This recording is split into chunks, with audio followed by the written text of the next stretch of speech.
Gael! Ay, salamat naman at dumating ka na. Kanina pa kita hinihintay eh. Alexis, paumanhin ko ngayon lang ako dumating. Masyado lang kasi kaming abala para sa darating na pista sa aming baryo. Kaya nga hindi rin ako pwedeng magtagal dito para samahan ka. Ang mabuti pa umuwi ka na lang muna. Madilim na, kaya delikado na rito sa gubat. Pangako, babawi ako. Magkita na lang tayo ulit pagkatapos ng magaganap na duyog. Duyog?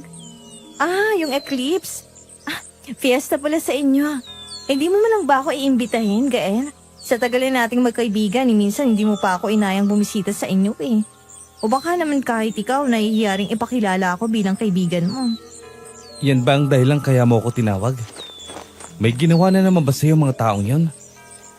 Sinabi ko naman sa'yo, di ba? Isang hiling mo lang. Lahat sila parurusahan ko. Hindi. Gusto ko lang talaga makifiesta sa inyo, pero kalimutan mo lang sinabi ko. Hindi na lang ako Sige, pumapayag na akong isama ka. Gagawin ko yan upang mapatunayan kong totoo mo kong kaibigan Alexis. Pero sa isang kondisyon, kailangan ihanda mo ang sarili mo sa lahat ng pwede mong matuklasan pagdating mo doon tungkol sa lihim na tinatago ng aming baryo.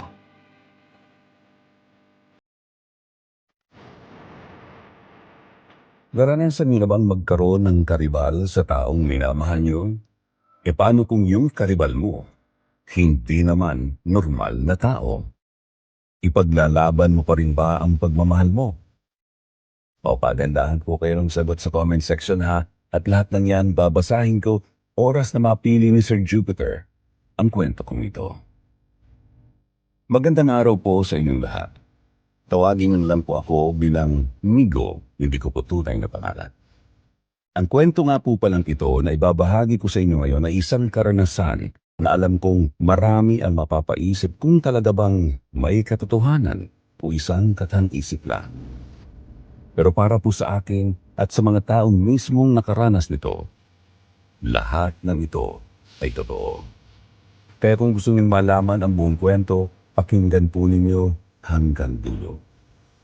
Magsisimula ang lahat sa dalagang itago na lang din natin sa pangalang Alexis. Ang nag-iisang kapatid ng matalik na kaibigan ko na ang pangalan ay Bong. Oh, Kuya Bong, aalis kayo? Saan ang punta niyo? Eto na pala siya, pare. Sus, Alexis, saan ka ba galing Nagpasaba na ako dito kay Migo para hanapin ka. Ha? Bakit naman? Doon lang naman ako nagpunta sa... Teka. Bakit ba parang natataranta kayo? May nangyari ba? Huwag ka nang magmangmangan pa, Alexis. Alam namin kung anong nangyari sa'yo dun sa palengke kanina. Pinuntahan ka na naman ng grupo ni Estela, no? May ginawa na namang masama sa'yo ang mga yon? Kuya, paano mo? Sinabi sa akin ni Mang Nestor, Alexis. Nagpunta kasi ako doon kanina para sana sunduin ka. Pero hindi na kita inabutan. Umalis ka na raw nang hinaras ka ng babaeng yon. Naalaga ni Satanas. Wala lang yun. Ayos lang naman ako. Ayos? Alexis, hindi na ayos to. Gaano ka na ba katagal hinaharas ng mga yon, Bakit ba nila ginagawa to sa'yo? Pupuntahan ko si Mrs. Gonzaga. Kakausapin ko siya at isusumbong ko ang ginagawa sa'yo ng anak niya. Kuya, wag. Huwag mong gawin yan. Alam mo namang napakalaki ng pagkakautang natin sa kanila eh. Baka mamaya tuluyan ka na nilang ipakulong o baka kunin pa nila sa atin tong bukid kapag ginawa mo yun. Teka, yun ba? Yun ba ang dahilan kaya inahayaan mong api-apihin ka nila, Alexis? Nagsalubong ang kilay namin pareho ni Bong nang mag-iwas ng tingin sa amin si Alexis. Inayos niya pa ang pagkakasuot ng makapal niyang salamin.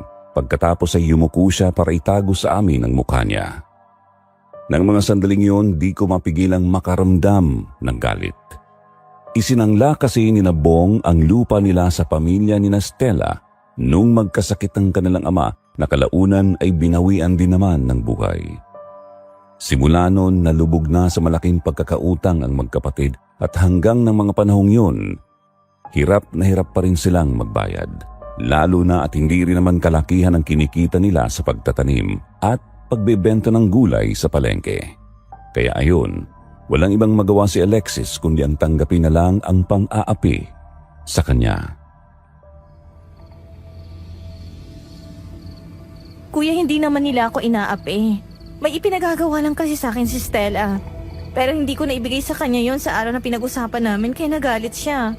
Kaya sinampal at ipinayakin niya doon sa palengke. Migo, hindi naman malakas yung... Alexis, hindi dahilan ang pagkakautang niya sa kanila para ganyanin kanya. Wala naman kaming magagawa, Migo eh. Malaking utang namin sa kanila at ayokong gamitin nila yon para kunin sa amin tong bukid. Ayokong mawala to, Migo. Ito na lang ang iniwan sa amin ni nanay at tatay. Bisit. Kasalanan ko to eh. Kung malaki sana ang kinikita ko, eh di sana hindi ka na nahihirapan ng ganyan. Dapat talaga noon pa ako sumampa ng barko. Wala kang kasalanan, kuya. Hindi mo kasalanan nagkasakit si tatay. Kaya nasira ang mga plano mo sa buhay. Isa pa, akong humiling sa'yo na wag mo akong iwang mag-isa. Kaya hindi mo pwedeng sisihin ang sarili mo. Kuya, maniwala ka sa akin, ayos lang ako. Balang araw, makakabayad din tayo sa kanila. At matitigil din tong paghihirap natin. Niyakap pa ni Alexis ang kuya niya para siguraduhin dito na hindi naman siya naapektuhan sa ginawa ni Stella. Pagkatapos ay nagpaalam na siya at dumiretso sa kwarto niya. Ako naman noon, naiwang nakatayo at nakakuyom ang kamao dahil sa inis na wala man lang akong magawa noon para tulungan sila sa kanilang sitwasyon. Magkaibigan kami ni Bong simula pa lang nung bata kami. Hindi na iba ang turing ko sa kanila kaya apektado rin ako sa anumang nangyayari sa kanilang dalawa. Lalo na't matagal na rin akong may itinatagong pagtingin kay Alexis.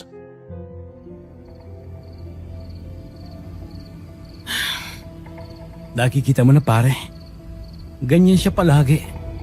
Ayaw niyang maging pabigat kaya kinikimkim niyang lahat ng pang-aapi ng pamilyang yon. Hindi ko na alam ang gagawin ko para protektahan siya. Pare, naiintindihan ko kung gaano kahirap ang sitwasyon nyo ngayon. Kaya nga naisip ko kung gusto mo, gamitin nyo kaya muna yung ipon ko. Anong ipon? Yung pera ko sa bangko. Yung matagal ko nang itinatabi para sana sa ipapatayo kong talyas sa bayan. Kunin mo muna yon. Ipambayad yun ng buo kina Mrs. Gonzaga para matapos na tong kalbaryo nyo. Lalo na yung pangharas si Stella kay Alexis. Sira ka ba? Matagal mong pinag-ipunan yon.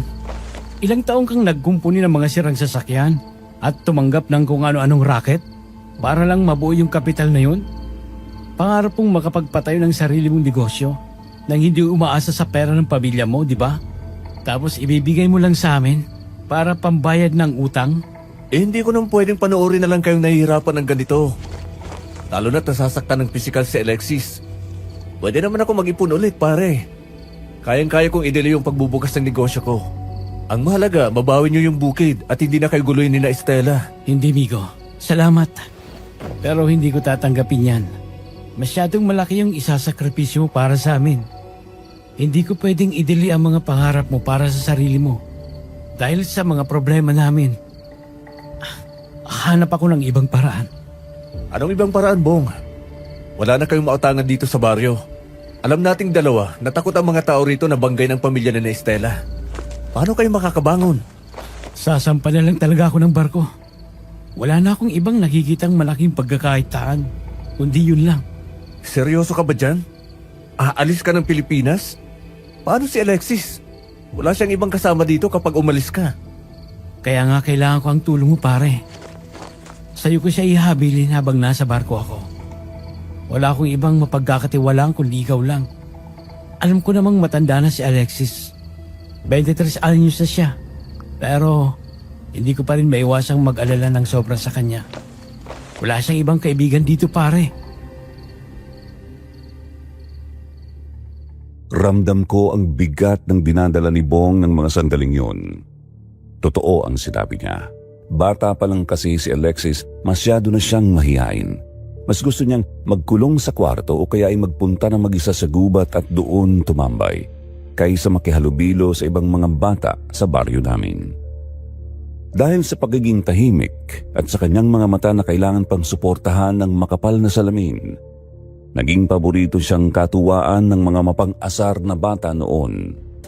hanggang sa lumaki siya, dinala niya ang tromang yun.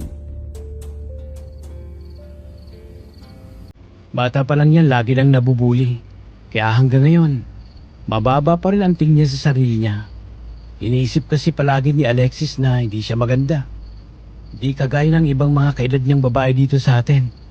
Na kesyo, manang daw siyang manamit. Malabo ang mata. Walang kwentang kausap. Ay, Hindi naman totoo yan, pare.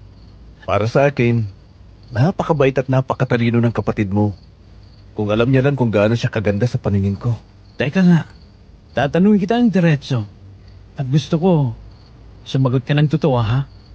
Huwag ka nang magpaligoy-ligoy. Ano yun? Bakit ganyan kung makatingin ka bigla sa akin? Umamin ka pare. Hanggang ngayon ba, may gusto ka pa rin sa kapatid ko? Ha? Huwag ka nang magsinungaling pare. Kilala kita. Oo pare. Hindi naman nawala o nagbago yun eh. Kahit nang umalis ako papunta sa ibang lugar para magtrabaho, siya pa rin ang gusto ko. Hindi ko lang siya mapormahan kasi wala pa ako may offer sa kanya ngayon. Wala pa kasi ako napapatunayan eh. Sinasabi ko lang abe. Kaya ganyan ka na lang mag-alala sa kanya no. Kaya handa mong isuko yung ipon mo para sa talyer mo nang ganun-ganun na lang.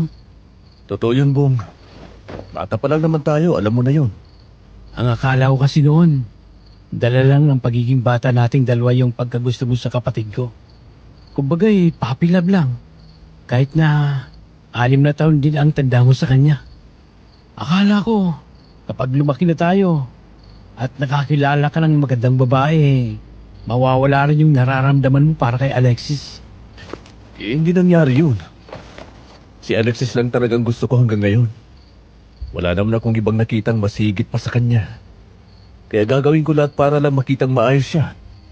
Sa bagay, kung sakali mang magkanobyo yung kapatid ko, boto naman ako sa'yo ng buong buo. Alam ko namang hindi ka maloko sa babae. Hindi ka tulad ng ibang mga lalaki dyan. Doon pa lang, kay Alexis na talaga nakatun ang atensyon mo. Sigurado akong hindi mo siya sasaktan. Ay, kung hindi ka lang siguro umalis dito sa lugar natin ng ilang taon, baka ngayon, kayo na. Wala eh. Kinailangan ko magtrabaho para magkapera ako ng sarili ko. Ayoko kasing kinokontrol ni mama at papa ang buhay ko. Pero pare, kung sakaling maging kami, hindi ko papabayaan si Alexis. Sinisigurado ko sa'yo, naaalagaan ko siya at gagawing prinsesa. Nagpaplano ka na kaagad dyan. Umamin ka muna sa kapatid ko. Torpe ka eh. Matagal na rin talaga akong may nararamdaman para kay Alexis at lingid sa kaalaman ng nakararami. Ang nararamdaman kong yon ang isa sa mga pinag-ugatan kung bakit gano'n na lang ang galit at inggit ni Stella sa kanya. Hindi man sinasadya, naging dahilan ako ng lalong pag-iinit ng dugo ng babaeng yun kay Alexis. Paano hindi magagalit si Stella eh? Ginawa mo siyang kahiyahiya nung tumanggi kang magpakasal sa kanya. Tandang-tanda ko pa nga. Buong baryo yata natin alam na ipapakasal kayo ng mga magulang niyo. Ipinilit ko talagang huwag mangyari ang kasal na yon. Dahil ayoko sa kanya. At alam ni Stella na si Alexis ang dahilan ng pagtanggi ko. Kaya hanggang ngayon, dala-dala niya yung galit. Hindi ko lang talaga inaasang gagamitin niya yung utang niyo para gantihan si Alexis. Pero teka, saan kaya nanggala ang kapatid mo at ginabi na siya? Saan pa ba yung pupunta? Sigurado ako, doon na naman yun umistambay sa gubat. Doon naman madalas nagtatago yun kapag masama ang loob niya. O kaya kapag may nangaaway sa kanya. Sa gubat? Bong hanggang ngayon ba? Naniniwala pa rin si Alexis sa tuong nag-i-exist yung matalik na kaibigan daw niyang si Gael? Yung sinasabi niyang prinsipe ng mga engkanto? Na nakatira sa loob ng gubat? Oo, amigo. Pakiramdam ko, naniniwala pa rin siya doon. Sa tuwing malungkot siya, si Gael daw ang kinakausap niya. Gusto ko nga sana siyang ipatingin sa espesyalista eh. Tinalakayan niya ng pag-iisip na may kaibigan siyang ganun. Di ba nga, selos na selos ka pa doon nung bata pa tayo? Nagkasar ka pa talaga ha? Bong, hindi na normal yun eh. 23 anyos na siya ngayon. Hindi na siya bata para maniwala sa mga engkanto. Parang may malamig na kamay na humaplos sa batok ko nang muli kong marinig ang pangalang Gael. Noong mga bata pa kami, madalas kong makitang kinakausap ni Alexis ang sarili niya sa ilalim ng malaking puno malapit sa gubat. Kapag tinatanong ko siya kung sino ang kausap niya, nakangiti niyang sasabihin na si Gael daw, ang kaibigan niyang may mahahabang tenga na hindi ko naman nakikita. Noon, inakala kong paraan niya lang yun para makatakas sa kalungkutan. Pero hanggang ngayon pala, dala niya pa rin ang kaisipang yun. Kailangan na talaga siyang matulungan ng Dr. Bong. Baka lalo lang lumala yung kondisyon niya kapag sumampa ka na ng barko at naiwan siyang mag-isa dito. Yun nga rin ang ipinag-aalala ko araw-araw eh. Gustuin ko man siyang ipatingin sa doktor sa bayan. Wala rin naman akong sapat na pera para doon. Mahal magpa-check up sa mga espesyalista. At talong mahal yung mga pwedeng i-resetang gamot sa kanya. Ako nang bahala doon, pare. Huwag mo na intindihan ang gastos.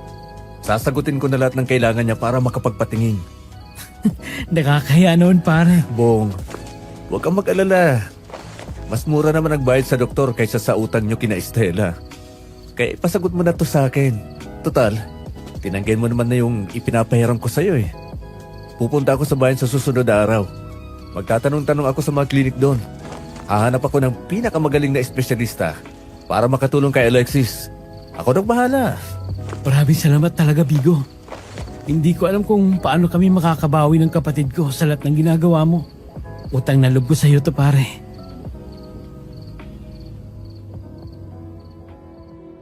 Ganun na nga ang ginawa ko. Makalipas ang 2 araw, maaga akong bumiyahe papuntang bayan para lang maghanap ng klinika na tumatanggap ng mga kaso tulad ng kay Alexis. Nakahanap ako ng isang magaling na doktor at agad akong kumuha ng schedule para sa kanya. Pagbalik ko sa baryo, dumiretso agad ako sa bahay ni Bong para ibalita sa kanya na pwede na naming dalhin ang kapatid niya sa doktor. Pero pagdating ko doon, naabutan kong nagmamadali si Bong. Bong! Pare! Nakahanap na ko ng espesyalista para kay Alexis. Nakapagpa-schedule na rin ako. Kailangan na lang nating makausap ang kapatid mo. Mabutin, pare. Salamat talaga sa iyo, ha. Kaso, palis din kasi ako ngayon eh. Papunta ako ngayon sa Kapitolyo. Kapitolyo? Anong gagawin mo doon? Nag-aasikaso ng mga requirements para sa pagsampa ko sa barko.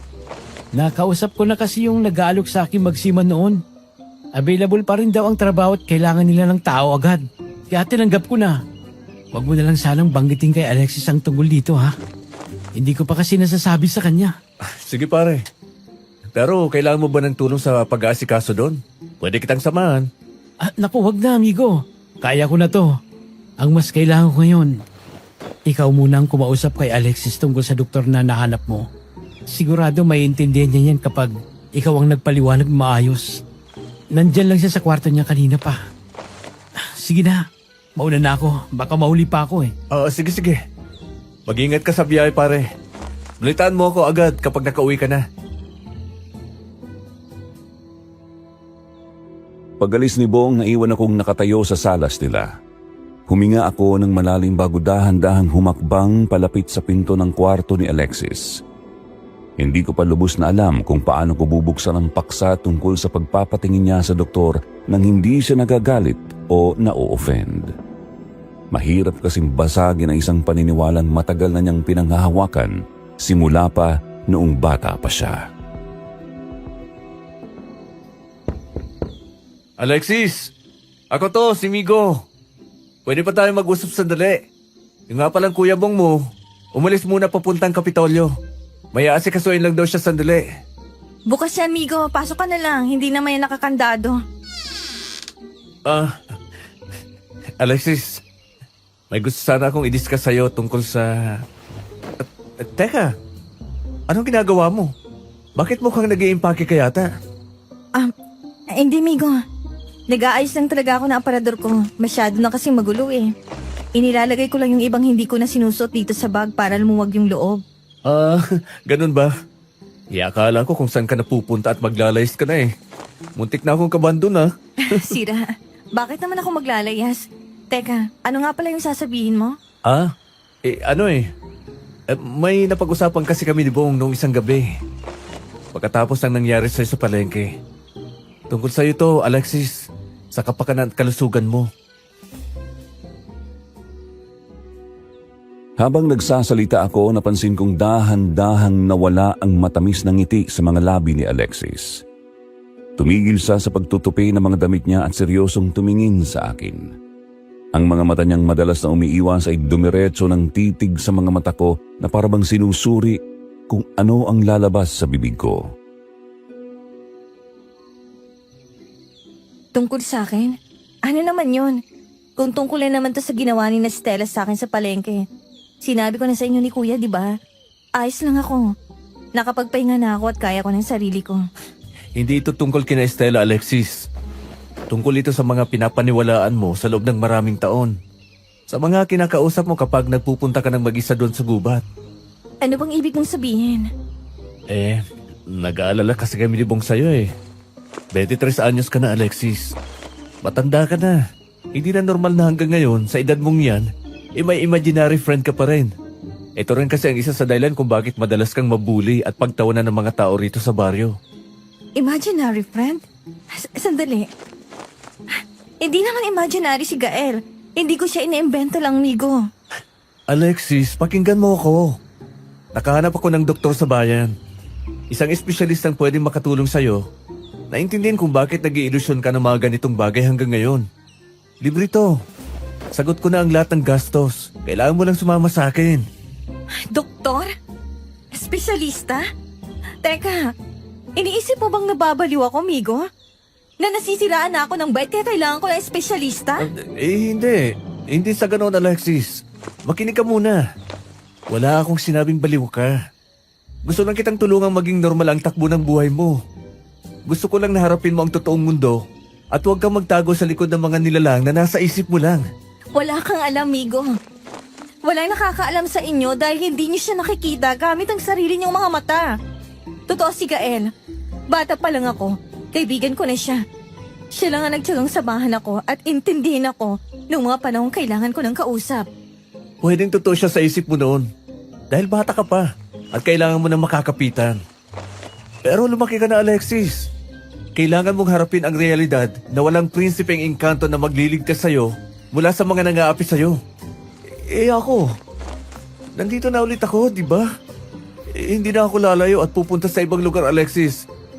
Pwede mo akong... Nakita ko ang pamumuo ng luha sa mga mata ni Alexis, kasabay ng panginginig ng kanyang mga balikat. Hindi ko ginustong saktan ang damdamin niya pero dala ng matinding kagusto akong magising siya sa katotohanan, hindi ko na napigilan ang sarili ko. Tinalikuran niya ako bigla at mabilis siyang naglakad papunta sa isang bahagi ng dingding ng kanyang kwarto. Buong diin niyang itinuro ang mga nakadikit na papel na matagal na niyang itinatago doon. Tingnan mo to. Tingnan mong mabuti, Migo. Bago mo sabihing baliw ako. Ano yung mga yan? Mga guhit ko yan. Ilang taon ko siyang iginuhit at pinag-aralan base sa kung anong totoong nakikita ng dalawang mata ko. Ayan, tingnan mo mukha niya. Tingnan mo ng maigi. Sinasabi mo bang yung lalaking yan si Gael? Oo, yan ang itsura ni Gael, Migo. Hindi lang siya basta-basta naninirahan lang sa isip ko. May sarili silang mundo at sariling baryo. Kagaya nitong sa atin. Totoo siya. Totoo sila. Alexis, mga drawing lang to. Pwedeng iguhit ng kahit na sinong tao ang anumang nasa imahinasyon nila. Kahit hindi yun totoo. Alexis, makinig ka sa akin. Hindi mo kasi naiintindihan dahil sarado ang isip nyo. Wala sa inyo nakakaintindi sa akin. Siya lang ang tumanggap sa akin. At mas totoo siyang kaibigan kaysa sa mga taong nasa paligid ko na walang ibang ginawa kundi saktan at tusgahan ako araw-araw. Alexis, nakikiusap ako sa'yo. Magpakumbaba ka naman at pakinggan mo ko. Kahit ngayon lang. Ginagawa ko to dahil mahalaga ka sa akin. Dahil nag-aalala ako sa'yo. Gusto ko lang na maging maayos ka. Kung talagang mahalaga ako sa'yo, paniniwalaan mo ako. Pero hindi. Gaya rin nilang lahat, tingin mo sa akin ay isang nasisiraan ng bait na kailangang gamutin. Lumabas ka na muna sa kwarto ko, Migo.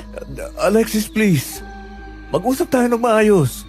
Huwag tayo mag-away ng ganito. Hindi ko sinasadya na. Sabi ko lumabas ka na ng kwarto ko! Umalis ka gaya ng ginawa mo noon! Wala tayong dapat pag-usapan tungkol sa doktor na yan dahil hindi ako baliw! At totoo si Gael! Kaya umalis ka na! Patawarin mo ako, Alexis. Hindi ko gustong saktan ang damdamin mo o iparamdam sa'yo mag-isa ka. Babalik na lang siguro ako bukas kapag kalmado ka na at kapag handa ka na makipag-usap. Pasensya ka na. Dahan-dahan akong lumabas ng kwarto niya at tahimik na isinara ang pinto. Rinig na rinig ko ang hagulgol niya mula sa loob na parabang mga patalim na paulit-ulit na sumasaksak sa puso ko ng mga sandaling yon. Ganon-ganon ang iyak niya nung malaman niyang aalis ako at magtatrabaho sa Maynila. Ilang taon na ang nakakalipas. Ayaw niya rin akong umalis noon pero wala akong magawa dahil kailangan kong kumita sa sarili kong pagod. Ayokong umasa sa pera ng mga magulang ko. Gusto ko siyang yakapin, gusto kong bawiin ang lahat ng sinabi ko at sabihing nagkakamali ako. Pero alam ko sa sarili kong kailangan niyang harapin ng katotohanan para sa sarili niyang kinabukasan. Para akong nakikipagkumpetensya sa isang perpektong lalaki na hindi ko alam kung paano ko lalabanan. 5 araw. 5 araw akong parang hangin lang sa paningin ni Alexis. Kahit anong gawin kong pagpapapansin kapag dumadalaw ako sa kanila, hindi na talaga ako kinikibo. Sumubok akong tumulong sa gawaing bahay, nagigib ng tubig, nagsibak ng kahoy, pero wala. Hanggang sa sumapit ang 5 araw, hindi ko na talaga natiis. Nakita ko siyang nagwawalis sa bakuran nila ng hapong yun. Naglakas loob na akong lumapit, bitbit ang paborito ng pagkain na binili ko pa sa bayan. Umaasang sa pamamagitan nun, lumambot na ang puso niya.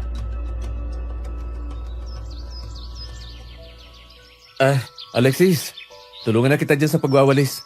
Medyo marami-rami din yung mga nalaglag na tuyong daon eh. Ako na mag-iipon sa isang tabi para masunog natin mamaya. Hindi na, amigo. Kaya ko na to. Konti na lang naman ito eh. Pumasok ka na lang sa loob, nandun si Kuya Bong. Gusto sana kitang tulungan eh. Tapos, may dala pala ako para sa'yo. Eto, duman kasi ako sa bayan kanina. Tapos naisip kita. Kaya bumili na rin ako. Hopia munggo.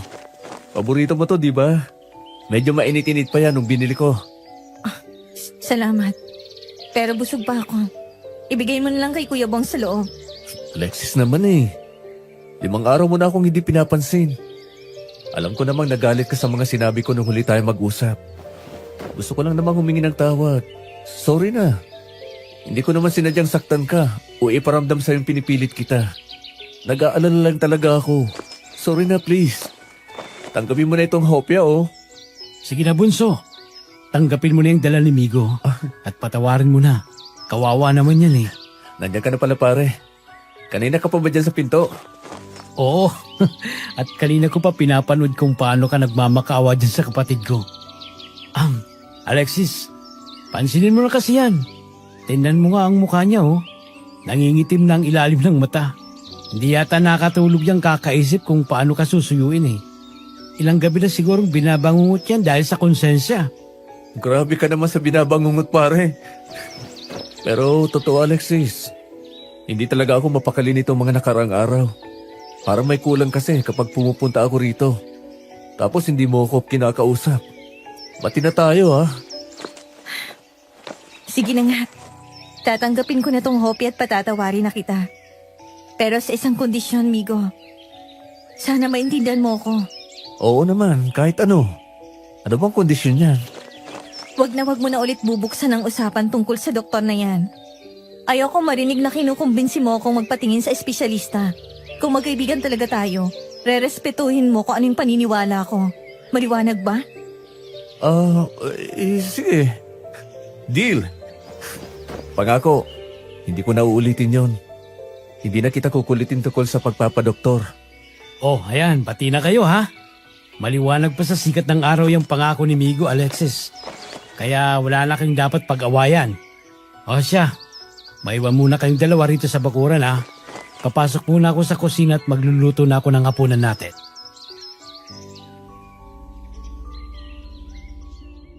Napilitan man akong mangako, ginawa ko na lang din para lang wag nang magalit sa akin si Alexis. Hindi ko kasi talaga kayang makitang umiiwas siya sa akin. Parang titigil sa pagtibok ang puso ko kapag iniisip kong baka tuluyan na siyang lumayo at hindi na niya ako kibuin kahit kailan. Pag-alis ni Bong para magluto sa loob, naiwan kaming dalawa sa likod bahay. Napansin kong nakatingala si Alexis at seryosong nakatitig sa kalangitan. Kahit hindi pa naman tuluyang madilim at unti-unti palang lumilitaw ang buwan.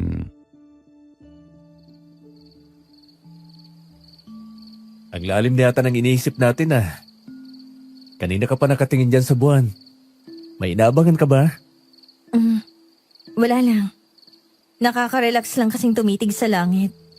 Tsaka nabalitaan mo bang magkakaroon daw ng eclipse? Excited na nga ako eh. Ilang araw na lang kasi mangyayari na yun. Eclipse? Bakit mo naman inaabangan yun? Sabi sa mga usap-usapan dito sa baryo natin, malas daw ang araw na magkakaroon ng ganyan. Malas? Ano naman ngayon? Araw-araw naman akong malas, migo. Kaya okay lang yun. Sanay na ako sa kamalasan sa buhay. Kaya wala nang bago doon. Ay, Alexis. Bakit ba ganyan ka magsalita? Hindi ka malas. Sino bang nagsabi sa'yo niyan? Tatanggalan ko ng ngipin. Ano ka ba? Nagbibiro lang naman ako eh.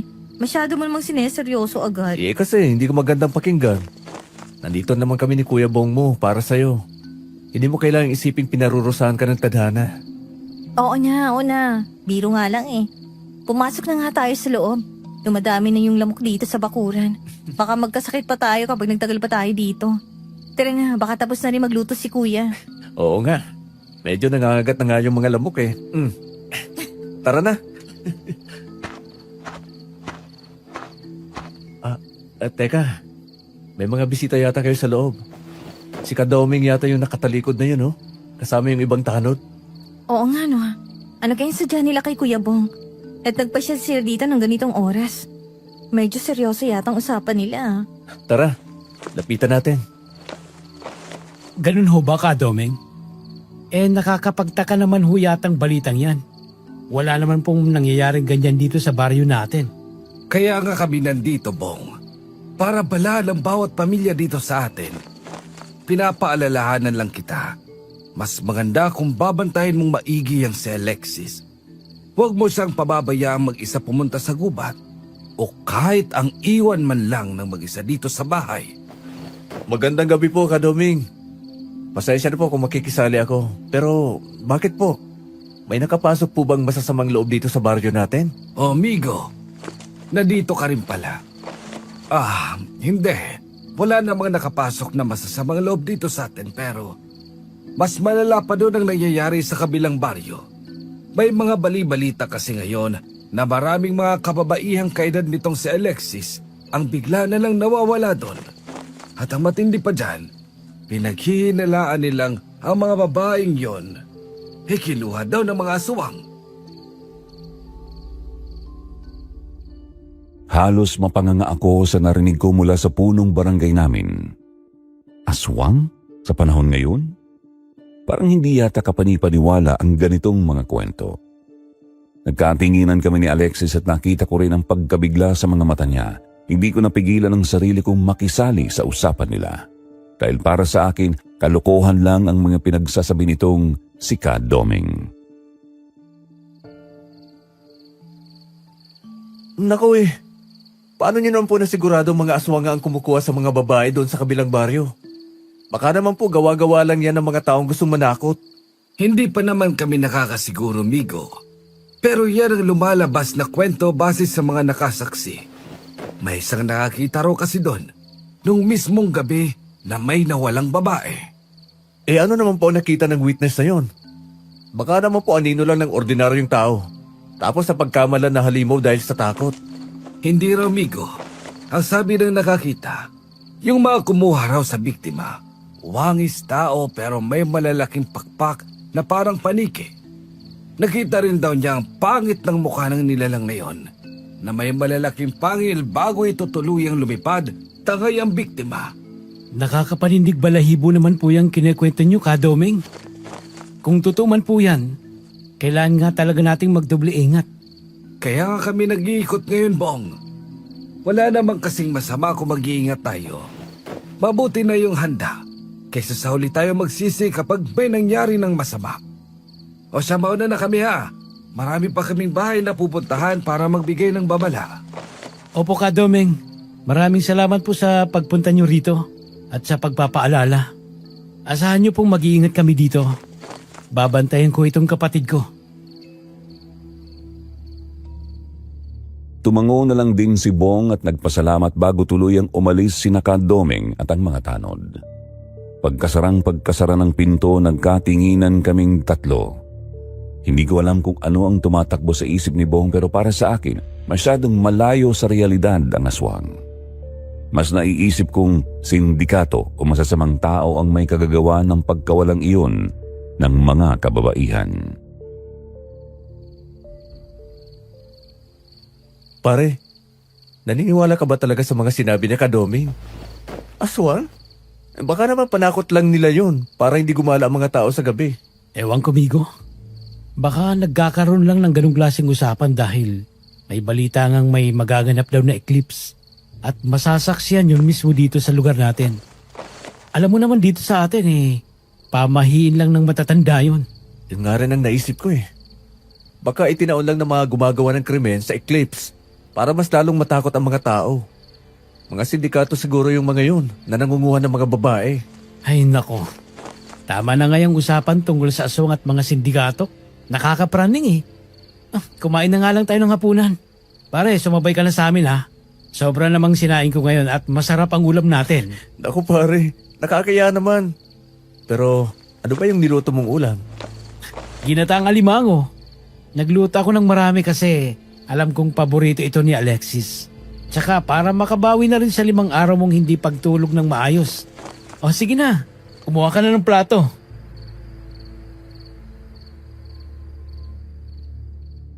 Umuwi rin ako sa amin ng gabing yun pagkatapos namin kumain at magkwentuhan.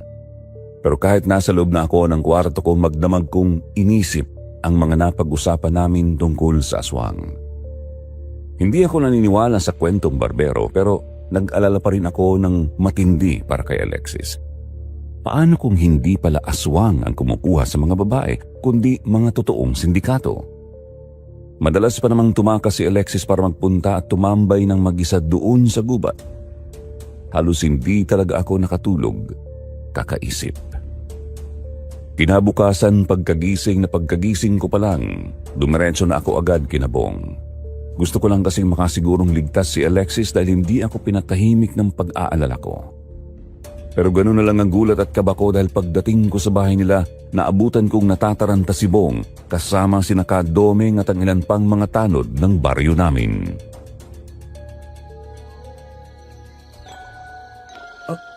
Pare, anong nangyayari dito?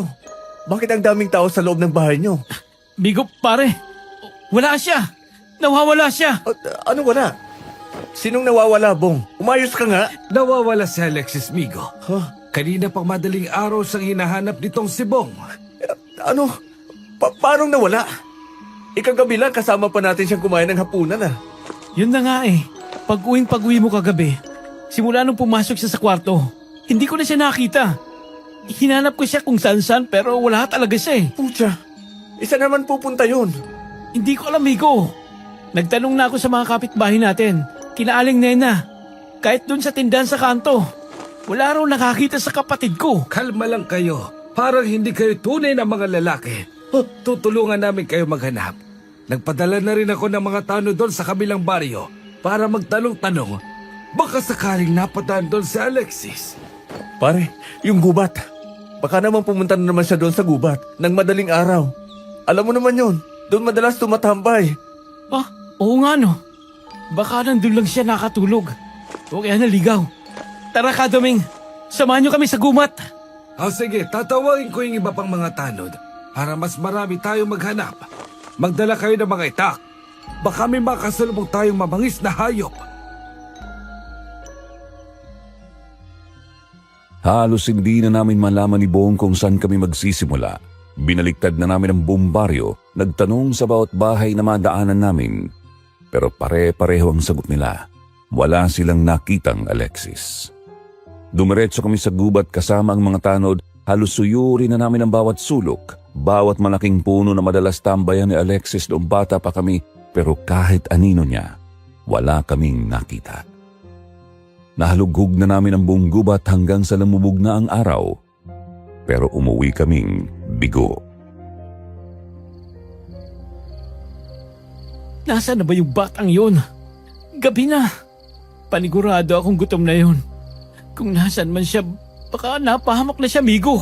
Huwag ka nang mag-isip ng ganyan, pare. Ligtas si Alexis, naniniwala ako. Paano hindi ako mag-iisip ng ganyan? Wala tayong nakikita kahit anong bakas niya sa gubat. Tapos, pumunta tayo sa mga pulis kanina sa bayan. Anong sabi nila? Kailangan daw munang umabot ng 24 oras ang pagkawala ng kapatid ko bago sila kumilos. Ano yun? Hintayin pa nilang may mangyaring masama sa kanya bago sila maghanap? Alam mo namang protocol nila yun, Bong. Wala tayong magagawa doon, kundi maghintay o ipagpatuloy ang paghahanap natin bukas. Hindi ko na kaya pang maghintay hanggang bukas. Paano kung totoo nga yung sinasabi ni Kadomeng? Paano kung kinuha nga ng mga aswang si Alexis? Pare, imposibleng aswang ang may gawa noon. Huwag mong ipasok sa isip mo yung mga kwentong barberong yun. May mas lohikal na paliwanag dito. Teka, Anong teka? May naisip ka ba? pare, yung mga damit niya. Damit? Anong damit ang sinasabi yung pare? Nung nakaraan, bago kami mag-away ni Alexis tungkol doon sa pagpapadoktor niya, nakita ko siyang nag-iimpake ng mga damit sa isang bag. Tinanong ko siya kung saan siya pupunta. Sabi niya, nagliligpit lang daw siya ng aparador. Nag-impake? Bakit ngayon mo lang sinabi? O di kaya, nagles ang kapatid ko? Baka nakipagtanan. Yung nga rin ang naisip ko ngayon eh. Tara, tingnan natin yung kwarto niya. Dali-dali kaming pumasok sa kwarto ni Alexis at walang pag-atubiling naghalughog. Binuksan namin ang aparador niya at tama nga ang hinala ko. Marami sa mga damit ni Alexis ay wala doon at maging ang malaking bag na pinaglagyan niya ng mga luma raw na damit ay nawawala rin. Hindi aswang ang kumuha sa kanya. Kusa siyang umalis. Yun ang sigurado ko. Pero ang tanong, bakit at saan siya pupunta nang walang paalam? Migo pare, may nakuha ko. May iniwan siyang sulat dito sa ilalim ng unan niya. Anong nakasulat? Basahin mo, bilis. Eto. Sabi niya, Kuya Bong, huwag kayong mag-alala sa akin. Makikipiesta lang ako sa baryo ng isang kaibigan. Babalik din ako kaagad. Pagkatapos ng 3 araw, ligtas ako. Kaibigan? Makikifiesta? Bong, kanino naman makikifiesta si Alexis? Wala naman siya kaibigan dito o kahit sa kalapit na baryo ah. Wala siyang ibang nakakasama kundi tayong dalawa lang. Yun nga rin ang pinagtataka ko eh. Sinong kaibigan ang tinutukoy niya? Putek. Huwag mong sabihin. O ano? May kilala ka bang kaibigan niya? Wala nga, pero... Migo, paano kung yung tinutukoy niyang kaibigan eh, yung imaginary friend niya, si Gael? Pare, imposible. Imaginary friend ka, di ba? Ibig sabihin, hindi totoo. Paano makikipiesta si Alexis sa isang taong nasa isip niya lang? Baka may nakilala siyang iba sa mga karating lugar na hindi natin alam. Imposible rin yun, Migo. Hindi lumalabas ng baryo si Alexis nang hindi ako kasama. Ang tanging pinupunta niya lang na mag-isa ay yung gubat. Hindi ko na alam, Bong. Gulong-gulo na ang utak ko. Pero isa lang ang sigurado, hindi ako titigil hanggat hindi natin siya nahahanap. 2 araw pa ang lumipas. 2 araw na puro paghahanap, pagtatanong at pagpapabalik-balik sa pulisya pero wala pa rin. Walang nakakita kay Alexis. Sobrang nag-aalala na kami ni Bong. Halos pareho na kaming ilang araw na walang tulog. Maitim na ang ilalim ng mga mata ko at hindi na rin ako umuwi sa bahay namin. Doon na lang ako nakikitulog kina Bong para mas madali kaming makapagplano kung saan kami maghahanap pagkagising. Hanggang sa hindi ko na talaga kinaya ang desperasyon. Pumasok ulit ako sa kwarto ni Alexis habang nasa labas si Bong. Pang ilang beses ko na yata itong ginawa. Kailangan ko talagang makahanap ng clue. Baka may nakaligtaan kami sa sulat niya o baka may naiwan pa siyang ibang palatandaan kung saan ba siya nagpunta. Habang tinititigan ko ang mga drawing niya sa dingding yung mga mukha ni Gael na iginuhit niya, bigla akong may napansin sa sahig. Napatanong ako sa sarili ko kung bakit parang nakaawang ang parting yun ng sahig. Dahan-dahan kong binaklas ang nakaawang na piraso ng kahoy sa sahig. Sa ilalim nito isang maliit na espasyo, nakatago ang isang lumang notebook. Medyo maalikabok na ito pero nang buklatin ko, mga sulat kamay ni Alexis. Yun ang diary niya. Mabilis akong tumakbo palabas ng kwarto para hanapin si Bong. Bong, pare. Nandito ka na pala. Tingnan mo to. May nahanap ako sa kwarto ni Alexis. Ano yan? Notebook? Saan mo nakita yan? Nakatago sa ilalim ng sahig niya. Diary yata to ni Alexis, pare. Tingnan natin yung pinakahuling pahina. Baka may isinulat siya bago siya umalis. Sige, buksan mo, bilis. Basahin mo kung anong nakasulat. Ay, ngayong araw, niyaya ako ni Gael. Inimbita niya akong dumalo sa piyesta ng baryo nila. Sa wakas, pagkatapos sa maraming taon, pumayag na siyang isama ako sa kanila. Ang totoo, gusto ko lang namang huminga saglit. Gusto ko magpakalayo-layo muna kahit ilang araw lang. Nakakapagod na rin kasi maging ako. Migo, ibig sabihin, si Gael nga yung kaibigang tinutukoy niya. Pare, hindi pa rin ako makapaniwala. Paano naging totoo si Gael? Paano siya makakapunta sa baryo ng mga engkanto? Hindi ko nga rin alam, Migo. Pero ito na ang pinakamalinaw na clue natin. Ang diary na mismo ni Alexis ang nagsasabi. Hindi siya naglayas. Sumama siya kay Gael dun sa gubat para makifiesta. Kung totoo man yan, paano natin siya susundan? Paano tayo makakapunta sa baryo nila? Nakailang balik na tayo sa gubat, pero puro puno at damo lang ang nakikita natin doon. May kilala ko. May makakatulong sa atin. Sino? Yung mga pulis ulit? Hindi nga sila naniniwala sa atin eh. Lalo na kapag sinabi natin sa mga engkanto sumama si Alexis. Hindi mga pulis, pare. May kilala akong matandang albularya. Si Inang Alba. Nakatira siya sa dulo ng barangay natin, malapit sa paanan ng bundok.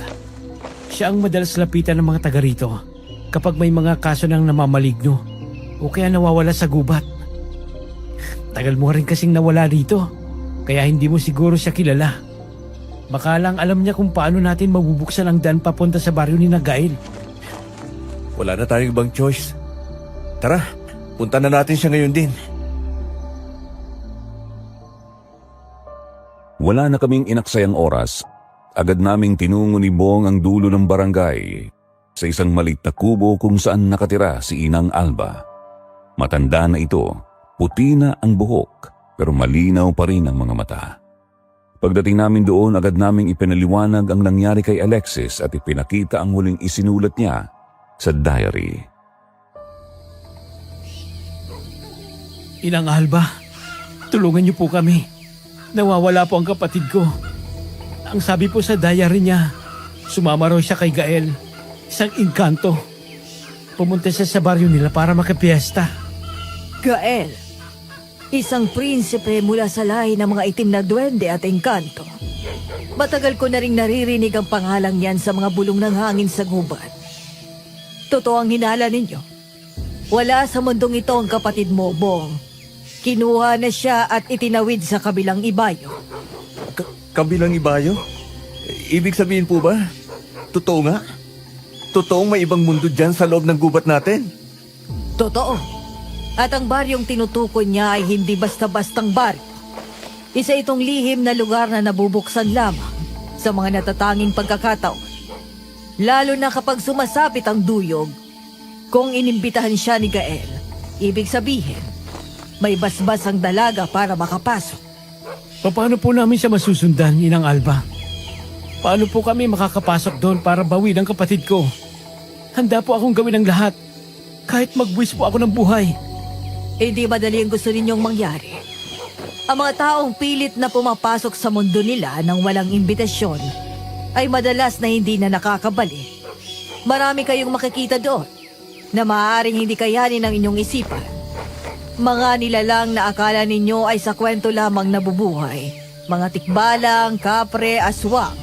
Lahat sila ay nagtitipon-tipon doon kapag may pista upang pag-usapan na rin ang kapayapaang pinananatili nila. Aswang? Ibig sabihin po, totoo yung sinasabi ni Kaduming na aswang kumukuha sa mga babae sa kabilang baryo? Oo. Kinukuha nila ang mga dalaga upang gawing alay o kaya'y parusahan. Pero ang kapatid mo, dahil imbitado siya ni Gael, malamang ay may ibang plano sila para sa kanya. Hindi natin alam kung ligtas siya doon. Hindi tayo sigurado kung kakampi ba ang tinatawag niyang kaibigan. Parang awa niyo na po, Inang Alba. Bigyan niyo po kami ng paraan. Kailangan kong iligtas si Alexis. Siya na lang ang meron ako. Hintayin niyo ako rito. May kukunin lang ako sa loob. Pumasok si Inang Alba sa loob ng kubo niya at makalipas ang ilang minuto, lumabas itong may bitbit na maliit na kahong gawa sa makinis na kahoy. Pagbukas niya nito, nakita namin ang 2 lumang kwintas. Ang mga palawit nito ay yari sa itinding kahoy at may mga nakaukit na kakaibang simbolo. Kunin ninyo ito. Isuot ninyo. At huwag na huwag ninyong huhubarin kapag nakapasok na kayo sa gubat. Ano po ito, Inang Alba? Agimat po ba? Mga mutya ito na galing sa mismong puno ng balete sa pusod ng gubat. May kakayahan itong kumonekta sa enerhiya ng kabilang mundo. Kapag suot ninyo ito pagsapit ng takip silim, bukas kung kailan magaganap ang duyog, tutulungan kayo nitong makitang daan papunta sa baryo ni Gael. Ito rin ang magsisilbing proteksyon ninyo para hindi kayo basta-basta maamoy ng mga mababang uri ng engkanto bilang tao. Maraming salamat po, Inang Alba. Malaking utang na loob po namin ito sa inyo. Mag-iingat kayo. Tandaan ninyo, oras na makapasok kayo. Wala nang atrasan. Hanapin ninyo agad si Alexis at lumabas kayo bago matapos ang duyog. Dahil kapag nakabalik na sa normal ang buwan at araw, tuluyan na magsasara ang pinto ng kanilang mundo at may iwan kayo roon habang buhay. Pare, sigurado ka bang dito ang tamang pwesto para maghintay? Medyo madilim na rito sa parting to ng gubat eh. Dito madalas tumambay si Alexis Migo. Ito yung malaking puno na madalas siyang upuan kapag kinakausap niya yung Gael na yon. Nung mga bata pa tayo. Kung may lalabas mang pinto o lagusan papunta sa mundo nila, paniguradong dito yun malapit. Ilang oras pa kayo bago magsimula yung eclipse? Hindi na ako makapaghintay, pare. Gusto ko na makita si Alexis. Talaga nag-aalala na ako sa kanya. Sabi sa balita sa radyo, kaninang umaga, magsisimula raw ang eclipse bago mag-alas 6 ng gabi. Malapit na yon, kunting tis na lang. Paano kung pagsuot natin itong kwintas, tapos wala namang mangyari? Paano kung nagkamali lang ng intindi si Inang Alba sa diary ni Alexis? Pare, huwag kang ang nega dyan. Ito na lang natitirang pag-asa natin para makita ang kapatid ko. Kailangan nating maniwala. Basta, huwag mong isusot yung kwintas mo hanggat hindi pa tuluyang nagdidilim ang langit, ha? Oo, naintindihan ko. Putik, kinakabahan talaga ako, pare. Hindi ko alam kung anong mga pwedeng subalubong sa atin oras na makapasok tayo sa mundo nila. Kung totoo man yun. Ako rin naman, Migo. Kabang-kaba rin ako eh. Pero mas nangingibabaw ang takot ko para kay Alexis. Hindi ko mapapatawad ang sarili ko kung may mangyaring masama sa kanya. Habang naghihintay kami sa ilalim ng malaking puno, hindi ko mapigilang palihim na haplusin ang kwintas na hawak ko. Magaspang ang itim na kahoy at malamig ito sa balat. Totoong kinakabahan ako ng mga sandaling yon, pero gaya ni Bong, handa akong sumugal. Ilang minuto pang lumipas, unti-unti na naming napansin ang pagbabago sa paligid. Ang kaninang kulay kahel na kalangitan, dahan-dahang kinakain ng anino. Nawala ang mga huni ng ibon at insekto.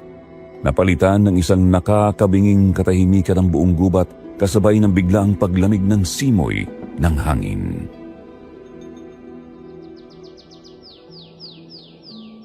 Pare, tingnan mo yung araw, oh. Nagsisimula na ang eclipse. Oo nga. Sana talaga gumana tong plano natin. Ihanda mo yung kwintas mo. Sabi ni Inang Alba, kapag nagsingsing na yung liwanag ng araw, doon natin to isusuot. Sige, nakabantay lang ako. Teka. Ayun na bong, pare. Halos pabilog na ang sakop ng itim. Isuot na natin. Bilis! Oh, eto na. Oh, pare, suot ko na. Nakasuot na rin sa akin, pare. Ipikit mo muna yung mga mata mo. Gaya ng bili ng albularya. At dumilat ka kapag naramdaman mong umiinit ang palawit ng kwintas. Oh, nararamdaman ko na pare. Umiinit na yung nakadikit sa dibdib ko.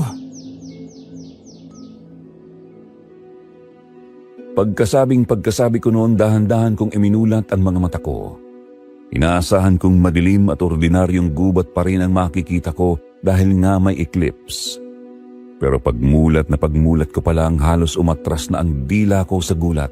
Ang kaninang tahimik at abandonadong gubat ay biglang nabuhay. Tumambad agad sa amin yung mga bagay na hindi pala talaga nakikita ng normal na mata ng tao. Putik, Migo! Nakikita mo ba yung nakikita ko? Oo, pare. Ang daming alino! Nakapalibot sa atin. Nakikita ko. Ang daming mga mata sa paligid. Lalo na sa likod ng mga puno. Nakatingin sila lahat sa atin. Binabantayan yata nila bawat galaw natin, pare. Anong mga nilalang yan? Hindi yan mga ordinaryong hayop. Ang lalaki ng mga mata at parang kumikinang sa dilim. Hindi ko alam. Basta, wag mo silang titigan ng diretso sa mata. Pagkaisipin nilang hinahamon natin sila. Paano tayo alis dito? Saan tayo pupunta? Baka sugurin tayo ng mga yan, oras na humakbang tayo. Pare, tingnan mo dun sa unahan. May isang dire-diretsyong daan. Parang wala naman yan dyan kanina. Malinaw naming nakita ang isang makipot pero tuwid na daang gawa sa makikinis at maliliwanag na bato. Para itong tumuturo papunta sa isang napakaliwanag na bahagi ng gubat na hindi namin napansin kanina. Ang magkabilang gilid ng daan ay napapalibutan ng mga kumikinang na paru-paro at napakaraming alitap-tap na tila nagsisilbing ilaw. Sa dulo nito ay may isang umiikot na liwanag, parang isang malaking salamin o lagusan na gawa sa tubig. Pero nakatayo ito sa hangin. Ito na siguro ang pinto papunta sa kabilang dimensyon. Yung lagusan ba sa dulang tinutukoy mo, pare? Oo. Sigurado akong yan ang hinahanap natin. Yan yung pinto papunta sa baryo nila Gael. Tara na, lakarin natin. Baka biglang mawala yan kapag natapos ang eclipse. Daan-daan lang ang lakad. Huwag kang tatakbo at huwag kang lilingon sa mga anino sa gilid natin. Maging alerto lang tayo, pare. Hawakan mo yung itak mo para handa ka kung sakaling may biglang sumunggab sa atin. Hindi uubra ang itak dito, Bong. Lakad lang tayo ng diretsyo. Ayan na. Malapit na tayo sa salamin. Sabay tayo pumasok. Handa ka na ba? Handa na. 1, 2, 3. Tara na, pare. Walang pag-alinlangan kaming humakbang papasok sa lagusan. Pagdampi pa lang ng balat namin doon sa liwanag, nakaramdam ako ng parang malamig na hangin humigop sa buong katawan ko.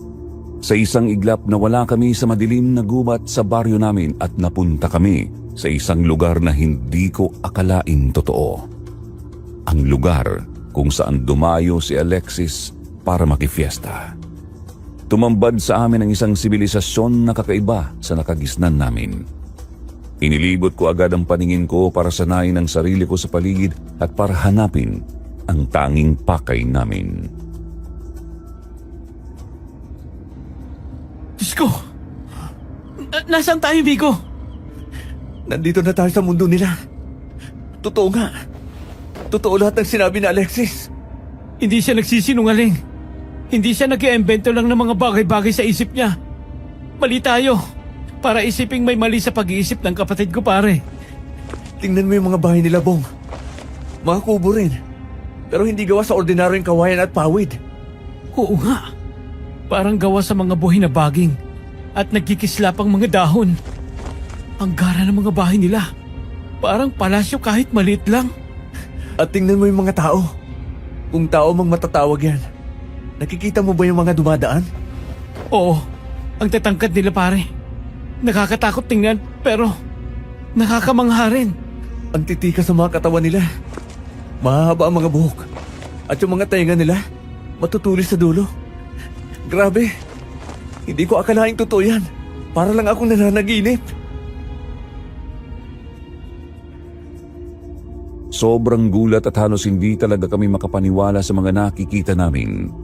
Ang mga nilalang na naglalakad sa paligid ay magaganda at gwapo, tila mga perpektong imahe ng mga tao. Pero may nakakakilabot na aura. Meron din naman kaming nakita sa kabilang dako ng mga ibang klase namang nilalang.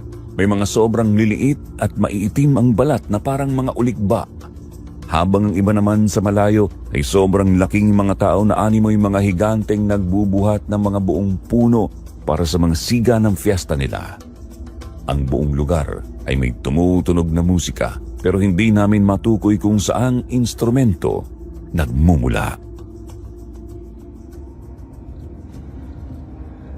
Pare, medyo kinakabahan na ako.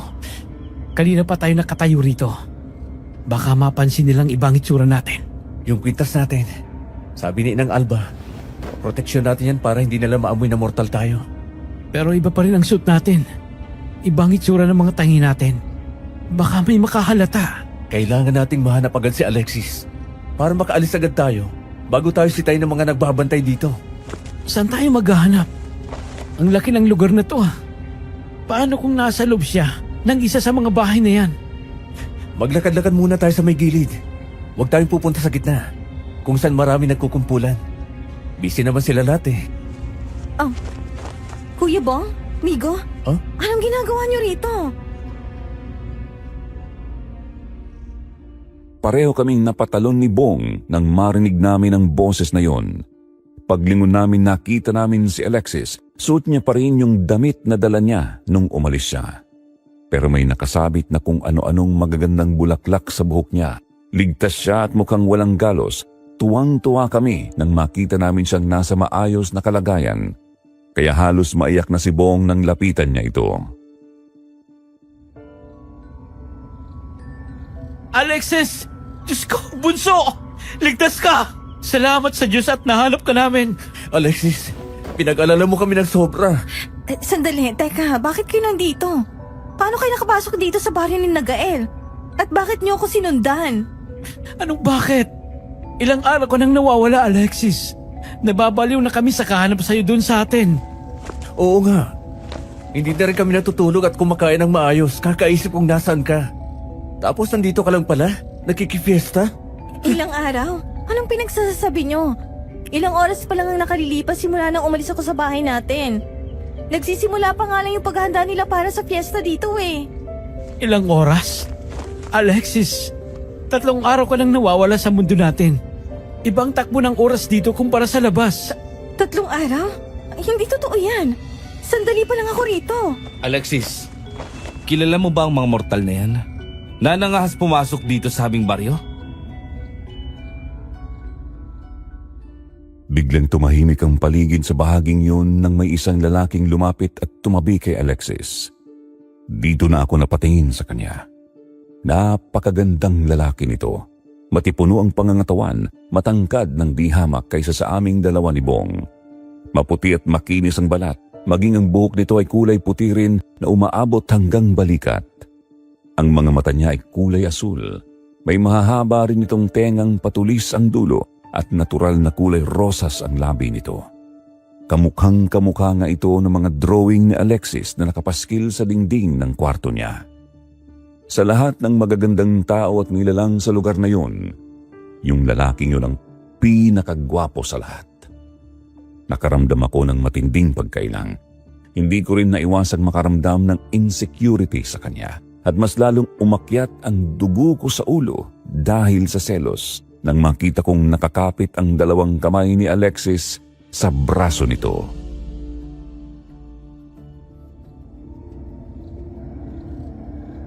Ikaw si Gael, tama?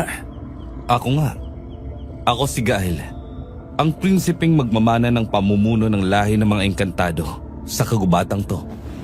Kayo mga mortal, paano kayo nakarating sa aming lupain? Wala ka nang pakialam kung paano kami nakarating dito.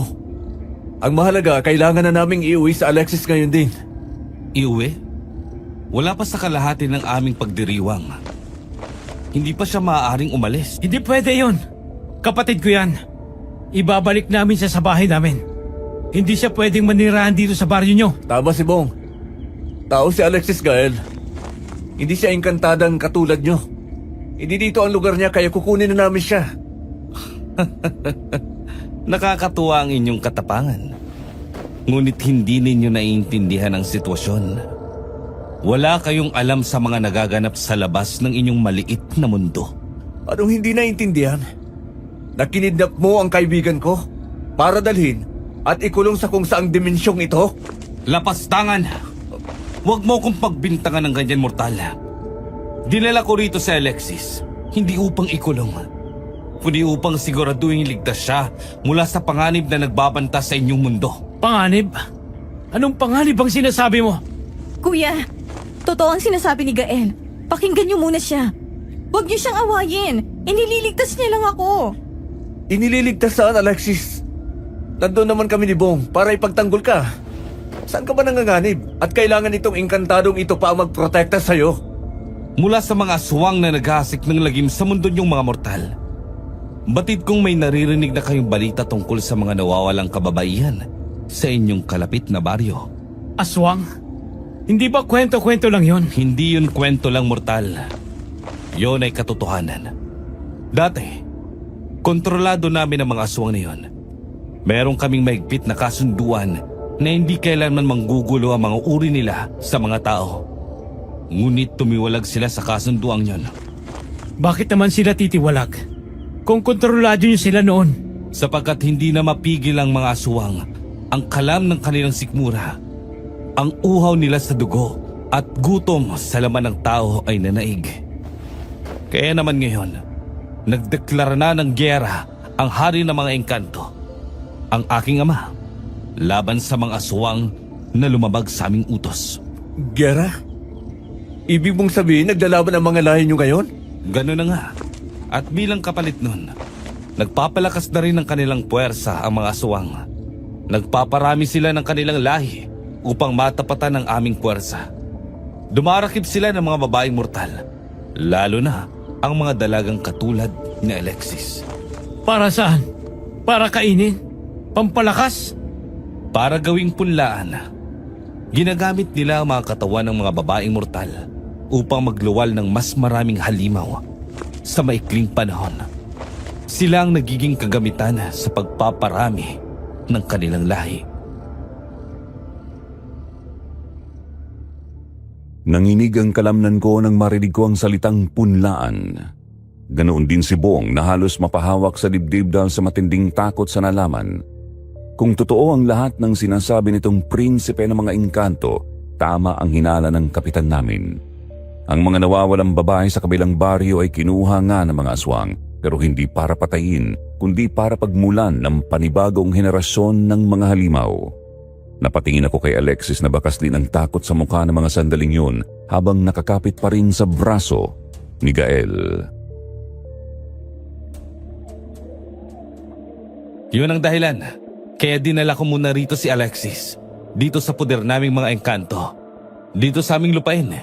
Mas mapoprotektahan ko ang matalik kong kaibigan laban sa banta ng mga aswang na uhaw at gutom sa dugo at laman ng mga tao. Dito, hindi sila maaaring makapasok nang walang pahintulot ng aming hari. Pero, paano ang buhay ni Alexis sa labas? Hindi naman pwede na habang buhay siyang magtatago rito sa mundo niyo. Hindi naman habang buhay, kapatid ng aking kaibigan. Oras na mapuksa na namin ang pinuno ng mga aswang at muling maibalik ang kapayapaan sa pagitan ng aming lahi.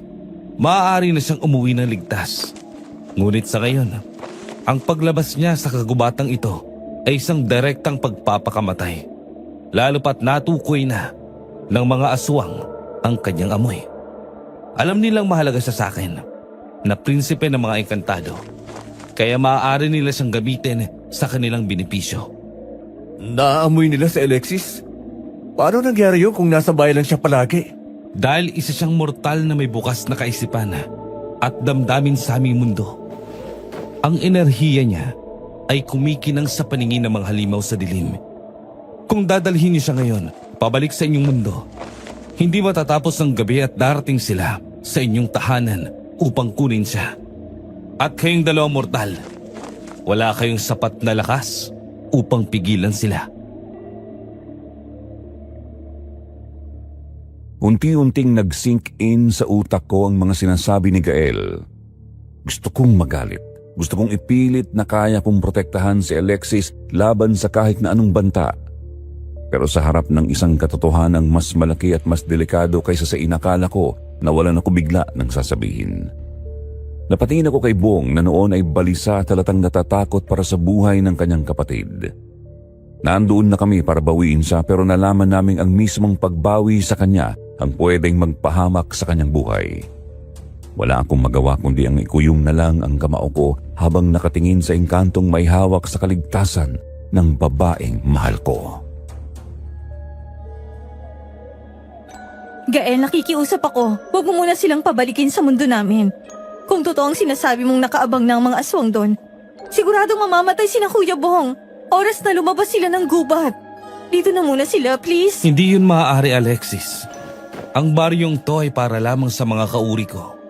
Ang pananatili ng dalawang mortal na to rito ay labag sa aming mga batas at maaaring magdulot ng higit pang kaguluhan. Prinsipe Gael, o kung ano man ang dapat itawag namin sa'yo.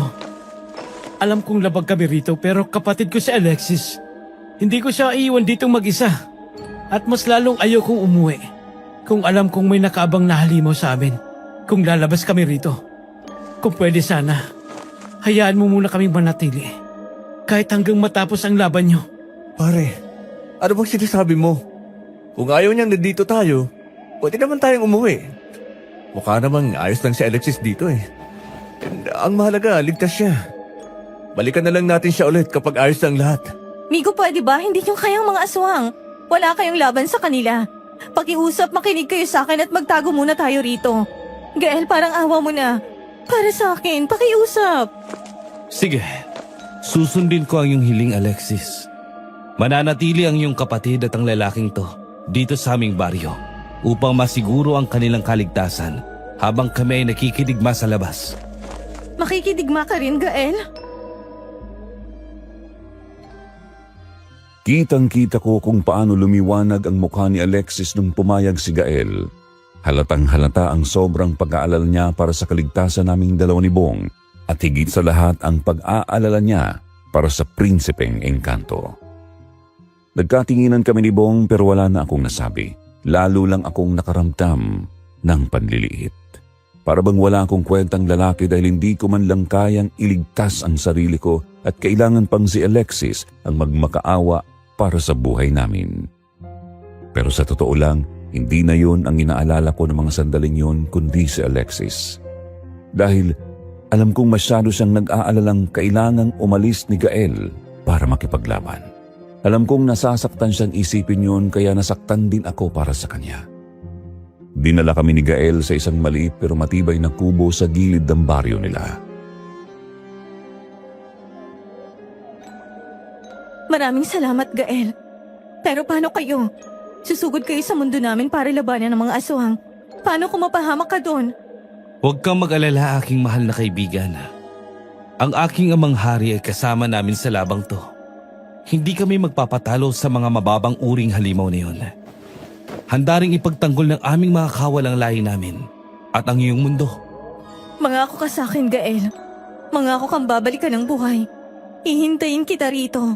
Mag-iingat ka, parang awa mo na. Ipinapangako ko, Alexis. Babalik ako rito upang sunduin ka.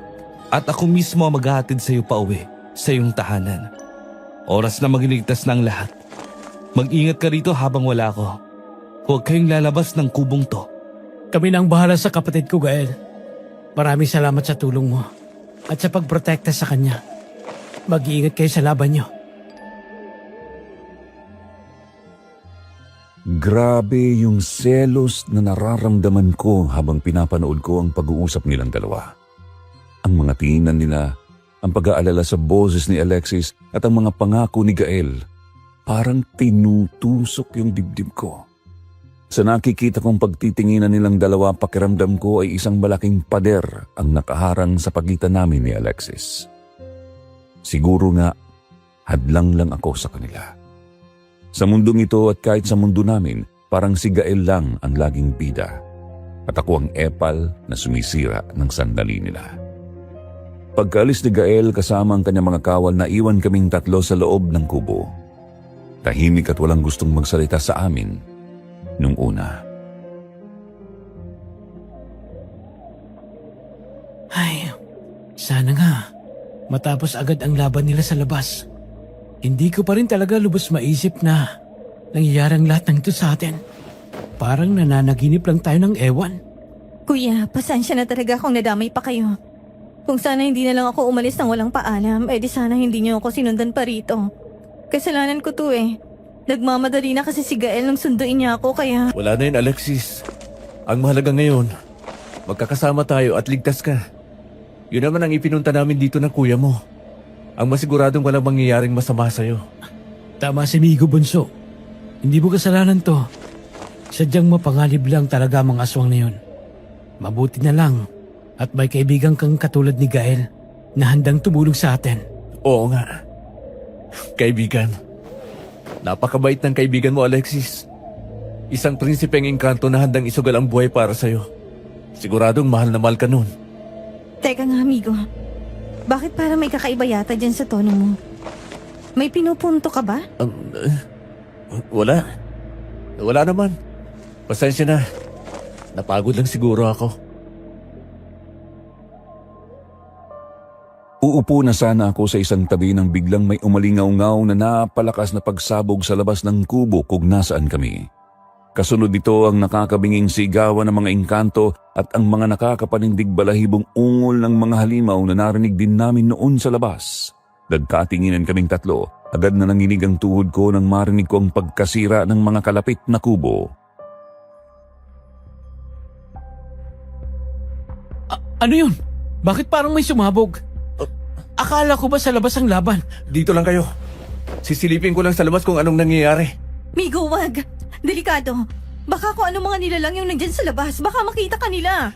Kailangan nating malaman kung ligtas pa ba tayo rito sa loob, Alexis. Sandali lang ako. Titingin lang ako sa siwang ng bintana. Sasamahan na kita, pare. Hawakan mo yung itak mo. Alexis, diyan ka lang sa sulok, ha? Huwag na huwag kang lalabas kahit anong mangyari. Punyebas! Bong! Yung mga aswang! Nakapasok sila rito sa baryo! Halos manigas ako sa kinatatayuan ko nang makita ko ang nangyayari sa labas. Nagkakagulo ang buong baryo ng mga engkanto. Ang mga aswang na kinikwento ni Kadomeng na may malalaking pakpak at nakapandidiring mga pangil ay umaatake sa mga natitirang sibilyan. Habang sumisilip ako, nakita ko ang isang sugatang kawal ng mga engkanto na gumagapang palapit sa kubo namin. Mabilis kong binuksan ang pinto. Hinila ako sa papasok at tinanong kung ano ang nangyayari. Ayon doon sa naghihingalong kawal, ang hari ng mga engkanto ay patay na. Napatay daw ito dahil may traidor sa mismong lipi ni Gael. Yung traidor na yon ang nagbukas ng lagusan para makapasok ang mga aswang sa mismong baryo nila habang wala si Gael. Bago pa makasunod ang hari. Patay ng hari? Paano yan? Nasaan na si Gael? Nasa mundo natin sila, Bong. Ibig sabihin, naiwan tayong walang proteksyon dito. Nalilang sila ng traidor na yun.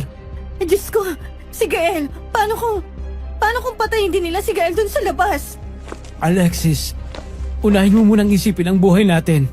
Anong gagawin natin, Migo? Papunta rito sa kubo natin ang mga aswang. Panigurado, naamoy nila tayo. Lalaban tayo, pare. Wala tayong ibang pagpipilian. Kung mamatay man ako ngayon, sisiguraduhin ko magsasama rin ako ng aswang sa ukay. Hindi nila pwedeng galawin si Alexis. Hindi, Migo. Kuya, wag niyong gawin yan. Mapapatay kayo ng mga halimaw na yan. Wala kayong laban sa kanila. Bago pa man makapagsalita si Bong, isang napakalakas na kalabog ang sumira sa pinto ng kubo namin. Isang aswang na may mahabang dila at naglalaway na bibig ang sumugod papasok. Wala akong alam sa paglaban. Talyer at mga sasakyan lang ang ginagalawan ng mundo ko. Pero nang makita kong nakatingin ang halimaw na yon kay Alexis at handa itong sunggaban, biglang nawala ang takot ko. napalitan ng matinding galit. Hinarang ko ang katawan ko at mabilis kong itinarak ang hawak kong itak sa balikat ng aswang. Umungol ito ng napakalakas at inihagis ako sa kabilang dulo ng kubo, dahilan para tumama ang ulo ko sa matigas na kahoy. Sumugod na rin si Bong para tulungan ako at pinagtataga ang likod ng halimaw. Migo! Kuya! Diyos ko! Tumakbo ka na! Alexis! Lumabas ka rito at maghanap ng pwedeng ibang pagtaguan. Kami nang bahala dito. Mamamatay kang halimaw ka! Layon mo si Alexis! Hindi ko kayo iiwan, kuya! Alexis, ano ba? Sabi na magtago ka na lang eh. Bitiwan mo yung suno. Ano ka ba? Kailangan mong hintayin si Gael na makabalik. Hindi ba't nangako kayo sa isa't isa? Hindi! Sabay-sabay tayong aalis dito, Migo! Halos mabitawan ko ang itak ko nang makita kong sumugod si Alexis papunta sa isa pang aswang na papasok sana ng kubo.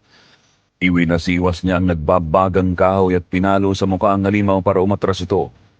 Hindi na niya makayang makitang nasasaktan kami at napapahamak. Nakipaglaban siya sa tabi ko. Duguan na ang noo ko at nararamdaman ko na ang panghihina ng katawan ko dahil sa malalim na kalmot ng aswang sa aking tagiliran. Pero pilit pa rin akong tumayo para harangan ang mga halimaw na umaabot sa kanya. Sumisigaw na si Bong sa kabilang gilid dahil pinagtutulungan na rin siya ng dalawang aswang. Alexis, nakikiusap ako. Umalis ka na rito. Magtago ka na. Mamamatay ka kapag nanatili ka pa rito sa tabi ko. Huwag mo ko ipagtabuyan, Migo. Hindi ba sabi ko sa'yo sabay-sabay tayong lalabas dito? Sugutan ka na! Mamamatay ka kung hindi ako tutulong sa'yo! Ayos lang yun. Ayos lang na mamatay ako. Basta mabuhay ka lang. Yun lang ang mahalaga sa akin, Alexis. Ang kaligtasan mo. Wala na akong pakialam sa buhay ko. Sira ulo ka ba? Anong silbi ng buhay ko kung mamamatay kayo ni Kuya Bong? Huwag kang magsalita ng ganyan! Tanggap ko na, Alexis. Tanggap ko na hanggang dito lang talaga ako. Sana maging masaya ka sa piling na Gael. Oo, alam ko magkaibang mundo nyo. Pero kung sa kanya ka masaya, tatanggapin ko. Sana alagaan ka niya. Dahil mukhang hindi ko na yun magagawa. Ano bang pinagsasabi mo? Maging masaya sa piling ni Gael? Nababaliw ka na ba? Kahit na nagkakagulo ang paligid at nakikipagbuno pa rin si Bong sa mga aswang sa kabilang bahagi ng kubo, parang tumigil ang oras sa pagitan naming dalawa ni Alexis. Nagtaka siya ng sobra sa mga sinabi ko habang umaagos ang dugo mula sa ulo ko. Tinitigan ko siya sa mata, naghahanap ng kasagutan ko bakit hindi niya maintindihan ang pilit kong pinaparating. Sa isip ko, ito na yung huling pagkakataon na makakausap ko siya ng ganito kalapit. Hindi ba't boyfriend mo si Gael? Kaya ka nga sumama rito, di ba? Kasi mahal mo siya. Kasi siyang pinili mo kaysa sa akin. Boyfriend! Migo, napakatanga mo! Matalik na magkaibigan lang kami ni Gael. Hanggang doon lang yon, wala nang hihigit pa doon. Magkaibigan? Pero lang kita mga tingin nyo sa isa't isa kanina. Alas ayaw mo siyang bitawan. At siya lang ang palagi mong tinatawag. Mahalaga si Gael sa akin dahil siyang naging sandigan ko. Siya yung nandyan noong mga panahong wala akong matakbuhan. Siya yung dumamay sa akin noong mga panahong sobrang lungkot ko. Noong mga panahong bigla ka na lang umalis para magtrabaho sa ibang lugar at iniwan mo ako, Migo. Siya lang ang naging kausap ko. Huh? Ikaw lang naman ang lalaking gusto ko noon pa man. Kaya hindi ka pwedeng mamatay ngayon, Migo. Wala kang karapatang iwan ulit ako. Sinasabi ko sa iyo. Alexis. Hindi ka pwedeng sumuko. Dahil wala akong ibang gusto makasama habang buhay kundi ikaw. Ikaw lang, Migo. Matutulala sana ako sa mga narinig ko kung hindi lang dahil sa aswang na mabilis na lumipad papunta sa direksyon namin. Pero imbis na takot o panghihinang mararamdaman ko noon, parang may sumanib na boltahe ng kuryente sa buong katawan ko. Parang biglang nabuhayan ng sigla ang bawat kalamnan ko dahil sa rinig kong pag-amin mula sa mismong labi ng babaeng pinakamamahal ko. Wala silang relasyon ni Gael. Ako ang gusto niya. Ako ang gusto niyang makasama habang buhay. Sa isang iglap, nawala ang sakit ng mga sugat ko. Umakyat lahat ng dugo ko sa utak ko at naramdaman ko ang kakaibang tapang na hindi ko pa naramdaman buong buhay ko. Migo, sa likod mo! May 5 pang aswang na paparating! Migo, mag-ingat ka! Ang dami nila! Diyan ka lang sa likod ko, Alexis. Ako bahala rito. Walang sino man ang pwedeng manakit sa'yo. Huwag kang magpapakamatay! Parang awa mo na! Hindi ako mamamatay, Alexis. Ngayon pa ba? Pare, saluhin mo to! nasaluko ang matulis na sibat ng mga engkanto na inihagis ni Bong. Ramdam ko ang kakaibang gaan at balanse nito sa kamay ko. Hindi ko alam kung saan ako kumuha ng lakas pero nung sumugod ang 5 aswang ng sabay-sabay papunta sa amin, hinarap ko sila ng walang ni katiting na takot. Una kong tinarakan sa dibdib ang aswang na pinakamalapit sa akin. Hinugot ko agad ang sibat at iwinasiwas ito paitaas na saktong humiwa sa lalamunan ng pangalawang halimaw na tatalon sana sa akin. Sumugod ang pangatlo at pang-apat pero ginamit ko ang itak sa kaliwang kamay ko para putulin ang braso ng isa, sabay saksak ng sibat sa tiyan ng kasama nito.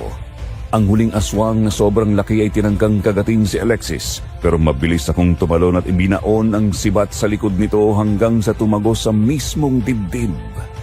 Napatay ko silang lahat. 5 aswang, sunod-sunod na bumagsak sa harapan ko. Migo! Migo, Diyos ko! Buhay ka! Mabutit ligtas ka! Sabi ko naman sa'yo, di ba? Hindi ako mamamatay. Hindi ko hahayaang may mangyaring masama sa atin. Grabe ka pare. Parang sinapian ka na kung anong espiritu dun 5 aswang tinumba mo mag-isa. Para sa kapatid mo, pare. Lahat gagawin ko. Kahit 10 pa yan. Sira ulo ka talaga. Pinagalilan mo ako ng sobra. Akala ko tuluyan ka nang mawawala sa akin. Hindi siya mawawala sa iyo, Alexis. Pinatunayan ng lalaking to ang kanyang katapatan at pagmamahal niya sa iyo. Masaya ako para sa inyong dalawa. Sabay-sabay kaming napalingon sa labas ng nawasak naming kubo nang marinig namin ang malalim na boses na yon. Dumating si Gael kasama ang napakaraming kawal. Duguan din ang prinsipeng engkanto, pero bakas sa kanyang tindig ng isang mandirigmang nanalo sa labas. Mabilis na nagapi ang mga natitirang aswang sa loob ng baryo dahil sa pagdating nila. Nangibabaw ang grupo ng mga engkanto. Nanalo sila, tuluyang nalipol ang mga halimaw na nagtangkang sumira sa kapayapaan. Nagkatinginan kami ni Gael at sa pagkakataong yun wala na akong naramdamang selos o insecurity sa kanya. Napatunayan ko sa sarili ko na kahit mortal lang ako at walang kapangyarihan, kaya kong ibuwis ang buhay ko para sa babaeng mahal ko. Magpahinga muna kayo rito, Migo. Ligtas na ang paligid natin ngayon. Umuwi na lamang kayo pabalik sa inyong mundo kapag nakabawi na kayo ng lakas. Salamat, Gael. Kinabo nga at Alexis. Nakatulog na nga doon sa loob dahil sa sobrang pagod at takot sa nangyari kanina. Pero, pwede ba tayo mag-usap sandali? Batid kong marami kang katanungan. Ano ang nais mong malaman, mortal? Diretsahan na, Gael. May nararamdaman ka ba para kay Alexis? Mahal mo ba siya? Mahalaga pa bang malaman mo ang sagot dyan? Lalo na ngayong nagkaamina na kayong dalawa. Gusto ko lang kasi malinawan. Kaibigan ka niya. Pero ibang nakikita ko sa mga mata mo. Mga bata pa lamang kayo. Ikaw nang tinatangi ng puso niya, Migo.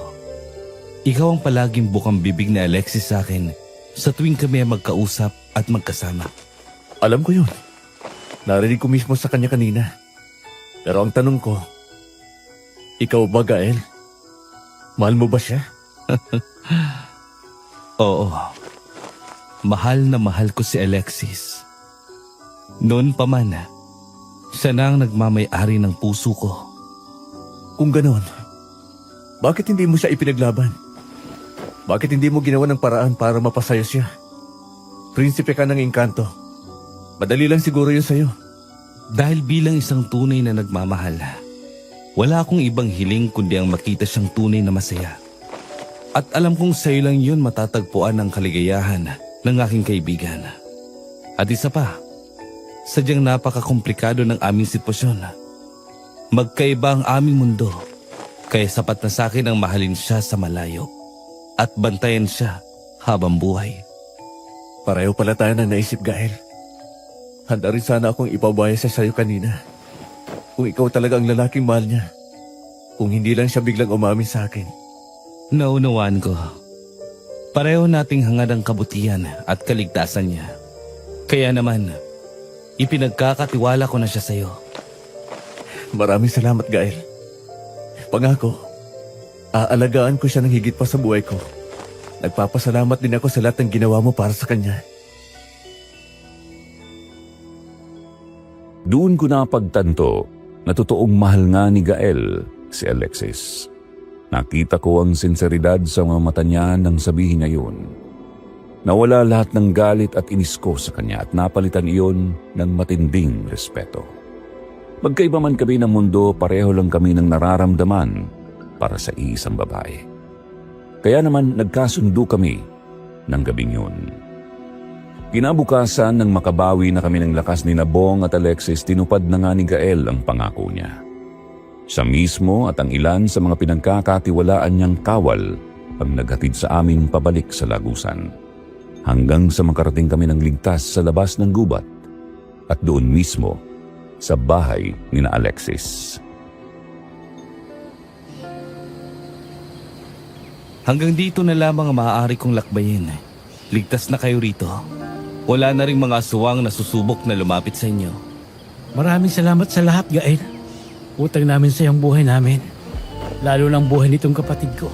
Wala nga naman, Bong. Masaya akong nakatulong sa inyong pamilya. Alexis, mag-iingat ka palagi. Gael, maraming salamat. Paano ba yan? Doon na kami sa bahay. Dulawin mo ako minsan ha. Huwag mong kakalimutan ang best friend mo dito. Patawad, Alexis. Ngunit marahil, ito na ang huli nating pagkikita. Ah, bakit? Anong ibig mong sabihin? Akala ko ba matalik tayong magkaibigan? Totoo yun. Ngunit dahil sa mga nangyari, masyado nang magiging komplikado kung maglalabas-masok ako sa inyong mundo para lang makipagkita sa iyo. Lalo na sa ngayon, ako na ang papalit sa trono ng pumanaw kong ama.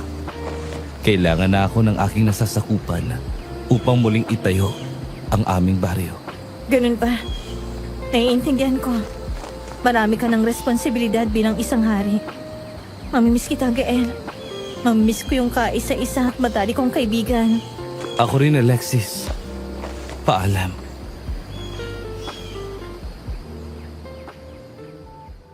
Bago magpaalam si Gael, nakita ko mismo kung paano niya niyakap ng napakahigpit si Alexis. Tumalikod na lang muna ako at hinayaan ko silang magkaroon ng pagkakataong mag-usap ng maayos. Bibigyan ko ng respeto ang matalik na magkaibigan kahit na aaminin kong medyo nakaramdam na naman ako ng kaunting selos nang makita kong may ibang lalaking yumakap sa Alexis ko. Pag-alis ni Gael pabalik sa loob ng gubat, nakita kong umiiyak si Alexis. Doon niya sinabi sa akin ang naging dahilan ng pagpapaalam ng engkanto. Inalo ko siya at niyakap ng mahigpit. Ipinangako ko sa sarili ko ng mga sandaling yon na pupunan ko ang naiwang puwang ni Gael sa buhay niya at hindi na siya kailanman iiyak ng mag-isa. Pero sa isip-isip ko alam kong palusot lang ni Gael yung tungkol sa pagiging hari niya. Alam kong ayaw lang ni Gael na maging mitsa siya para magkalamat pa ang namumuong relasyon namin ni Alexis. Kaya siya na mismo ang kusang lumayo.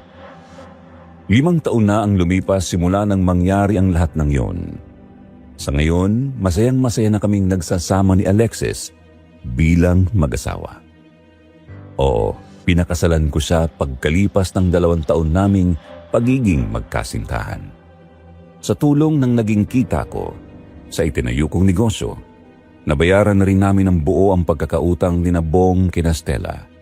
Kaya tuluyan na silang nakawala sa anino ng pang-aapi ng pamilyang yon.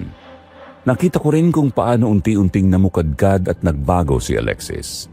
Yung dating mahiyain, walang kumpiyansa sa sarili at laging nakayukong dalaga, ngayon marunong nang lumaban at ngumiti ng buong buo.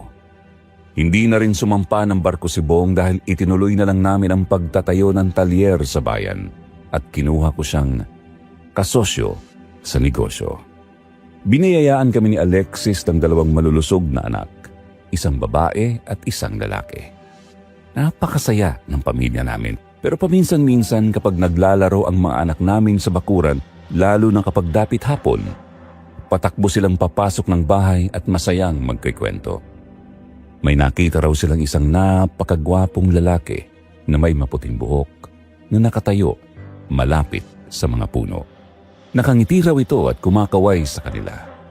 Minsan nga may dala-dala pa silang kakaiba at napakagandang bulaklak na kumikinang at hindi naman tumutubo sa baryo namin.